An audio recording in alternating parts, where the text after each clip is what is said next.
Olá, crianças, tudo bom? Mamães, papais, tia Regilânia. Hoje eu quero contar uma historinha para vocês, mais uma história sobre a origem dos números na matemática, certo? Então hoje a gente vai falar sobre o sistema de numeração decimal. Então assim, antigamente, né, não existiam esses números que a gente conhece hoje. Os números 1, 2, 3, 4, 5 e assim sucessivamente não existiam. Então, como era que as pessoas faziam para conseguir contar as coisas?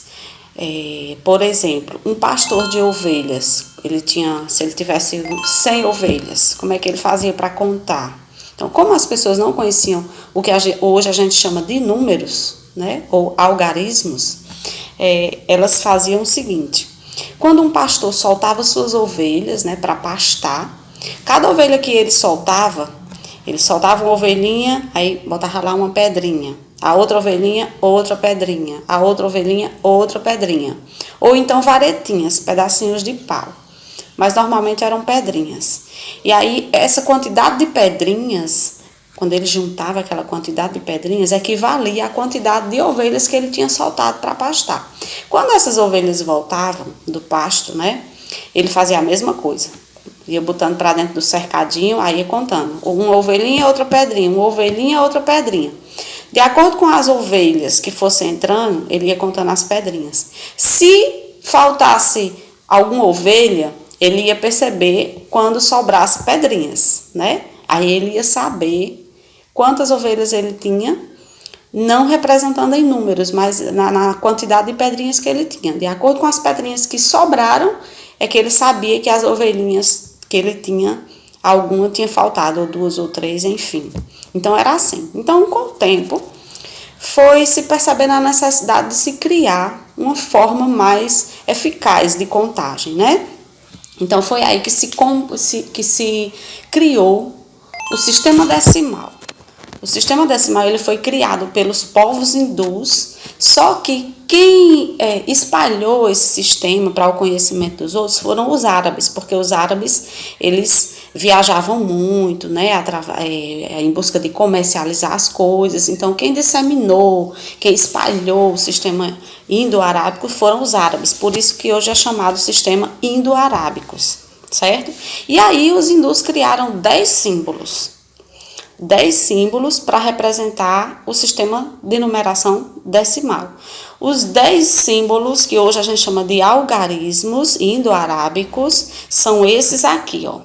Os números 0, 1, 2, 3, 4, 5, 6, 7, 8 e 9.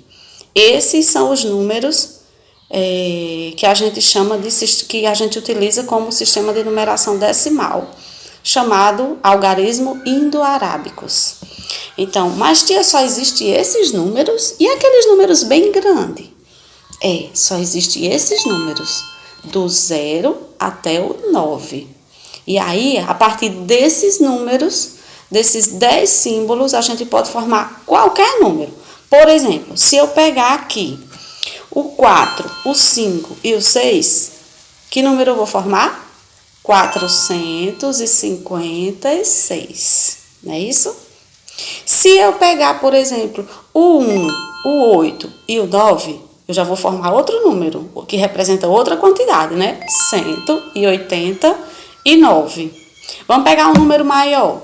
Se eu pegar o número, o numeral 1631, é formado por esses números: o 1, o 6, o 3 e o 1, e representa a quantidade 1631, e assim sucessivamente, né? Então existem N possibilidades de, com os 10 símbolos do 0 até o 9, de formar infinitas quantidades. Certo? Não é interessante? Então, com esses 10 símbolos, a gente forma inúmeras possibilidades de quantidades para representar quantidades, né? E aí, é um sistema que, assim, veio muito a calhar, veio servir muito, é a base da matemática para contagem e muitas outras coisas. Tá certo? Gostaram da historinha? Então, é isso.